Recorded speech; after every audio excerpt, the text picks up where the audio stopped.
কৰি আছে জগত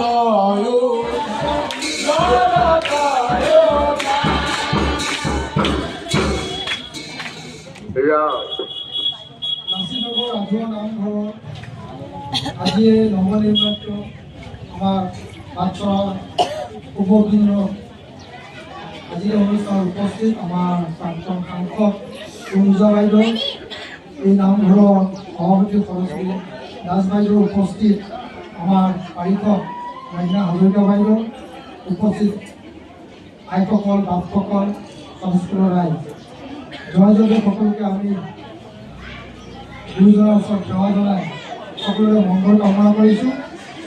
এই সুন্দৰ এক ভক্তিমূলক ভাৱেৰে আজিৰ এই বাটচৰাটো উন্মোচন কৰিব পাই মই নথৈ আনন্দিত হৈছোঁ। আমাৰ জীৱন ধন্য হোৱা বুলি আমি ভাবিছোঁ, কাৰণ এনেধৰণৰ এই পবিত্ৰ কাৰ্যসূচী মোৰ হাতেৰে হোৱাৰ বাবে আমি নথৈ আনন্দিত হৈছোঁ। সঁচাকৈ বাটচৰাই হওক বা নামঘৰে হওক, এই পবিত্ৰ স্থানসমূহে আমাৰ অসমীয়া জনজীৱনত বহুতো আমাৰ পৰিয়ালে জীৱনৰ কাৰণে পৰিয়ালৈ গৈছে। এই গুৰুজনে আমাক বহুখিনি আমাক দি দিছে। এই গুৰুজনৰ প্ৰতি আমি সেৱা জনাই আৰু সকলোৰে মংগল কামনা কৰি এইখিনিয়ে কৈ মোৰ বক্তব্য ধন্যবাদ।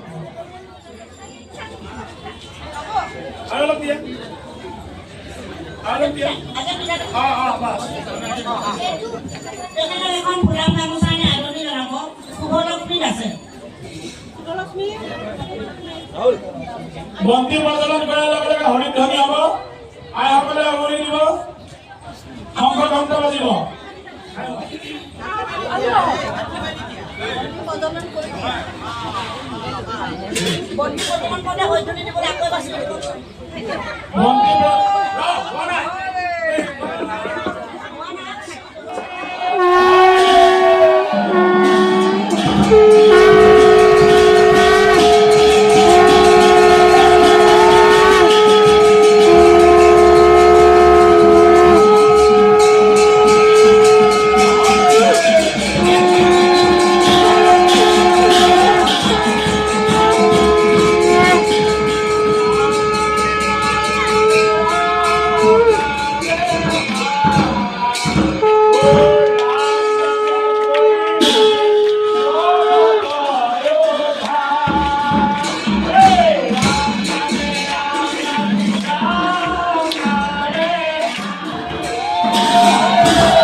নাচিনগৰ ৰাজহুৱা নামঘৰৰ আজি নৱনিৰ্বাচিত আমাৰ বাটচৰা উপকেন্দ্ৰ আজিৰ অনুষ্ঠানত উপস্থিত আমাৰ প্ৰাক্তন সাংসদ কুঞ্জা বাইদেউ, এই নামঘৰৰ সভাপতি সৰস্বতী দাস বাইদেউ উপস্থিত, আমাৰ পাৰিষদ ৰাজ্ঞা হাজৰিকা বাইদেউ উপস্থিত, আইসকল বাপসকল সংস্কৃতৰ ৰাইজ, জয় জয় সকলোকে আমি গুৰুজনাৰ ওচৰত সেৱা জনাই সকলোৰে মংগল কামনা কৰিছোঁ। এই সুন্দৰ এক ভক্তিমূলক ভাৱেৰে আজিৰ এই বাটচৰাটো উন্মোচন কৰিব পাই মই নথৈ আনন্দিত হৈছোঁ। আমাৰ জীৱন ধন্য হোৱা বুলি আমি ভাবিছোঁ, কাৰণ এনেধৰণৰ পবিত্ৰ কাৰ্যসূচী মোৰ হাতেৰে হোৱাৰ বাবে আমি নথৈ আনন্দিত হৈছোঁ। সঁচাকৈ বাটচৰাই হওক বা নামঘৰে হওক, এই পবিত্ৰ স্থানসমূহে আমাৰ অসমীয়া জনজীৱনত বহুতো আমাৰ পৰিয়ালে জীৱনৰ কাৰণে পৰিয়ালৈ গৈছে। এই গুৰুজনাই আমাক বহুখিনি আমাক দি গৈছে। এই গুৰুজনাৰ এই যে আজি আমি প্ৰদূষণৰ কথা কওঁ, আমি নতুন কথা বুলি ভাবোঁ। মগুখিনি আজিকালি ডাক্তৰে কয় মগু আপোনালোকে গজালি ওলাই পেলাই চালাড খাব। এই কথাবোৰ মই জানো যে তেখেতে আমাক ইমানবোৰ কথা শিকাইছে, অকল যে কলা কৃষ্টি নাম ধৰ্ম শিকাইছে নহয়, সমাজখনক সকলোকে সমানে লৈ আগবঢ়াই নি যি আমাক শিকালে সেইখিনিকে ধৰি ৰাখি আজি যেনেকৈ আপোনালোকে ইয়াত উপস্থিত হৈছে, আজি যোৰহাটত শংকৰ সংঘই বৃহৎ একেলগে 10,000 মানুহ গাঁত খাইছে আমি দেখিছোঁ।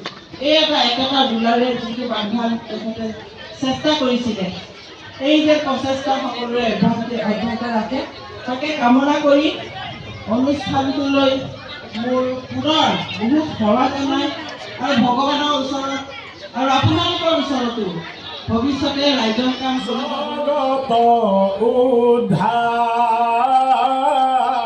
ৰাম নামে ৰাম নামে।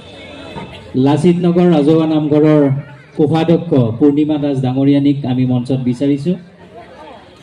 উপস্থিত হোৱা আমি কাৰ্যসূচী বহুত ডাঙৰকৈ ৰাখিছিলোঁ, যিহেতু আমাৰ ৰাতিলৈ পালনামো আছে। এতিয়া আমাৰ উন্মোচন কৰিলে আমাৰ গুৱাহাটী পৌৰপতি মৃগেন শৰণীয়া ডাঙৰীয়া, উপস্থিত আছিল আমাৰ প্ৰাক্তন সাংসদ কুইনজা ডাঙৰীয়ানী আৰু বৰ্তমান 34 নং ৱাৰ্ডৰ কাউন্সিলৰ আমাৰ মেঘনা হাজৰিকা বাইদেউ উপস্থিত আছে। লগতে বিশিষ্ট সমাজসেৱকো আমাৰ মাজত আছে উপস্থিত। লগতে 3 বজাৰ পিছত আমাৰ ধৰ্ম আলোচনী সভা হ'ব।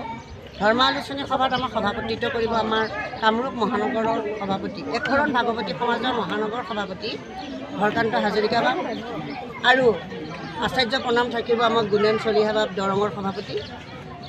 অধ্যক্ষ বাপ আছে আমাৰ নগাঁৱৰ একশৰণ ভাগৱতী সমাজৰ সদৌ অসমৰ তেওঁ সভাপতি।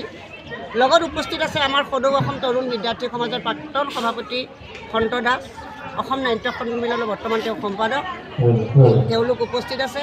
আৰু নিৰ্দিষ্ট বক্তা হিচাপে আছে আমাৰ মাধৱ মহন্ত বাপ, তেওঁ মধুপুৰ সত্ৰ সত্ৰাধিকাৰ ৱেষ্ট বেংগলত, আৰু আমাৰ ডক্টৰ সোণালী বৰা বাইদেউ, তেখেতো বিশিষ্ট ব্যক্তি হিচাপে তেওঁ নিৰ্দিষ্ট বক্তা হিচাপে তেওঁ আছে।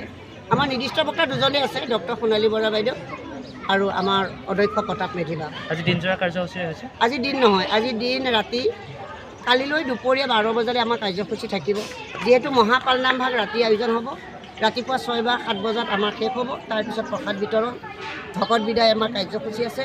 আৰু আবেলিলৈ আমি পুৱা ভাগত যি পতাকা উত্তোলন কৰিছিলোঁ, আজি যিটো আমাৰ একশৰণ ভাগৱতী সমাজৰ পতাকা উত্তোলন হৈছিল, আৰু সেই অহাকালি আবেলি সেই পতাকা আমাৰ অৱতৰণ হ'ব। তাৰপিছত আমাৰ কাৰ্যসূচী শেষ হ'ব।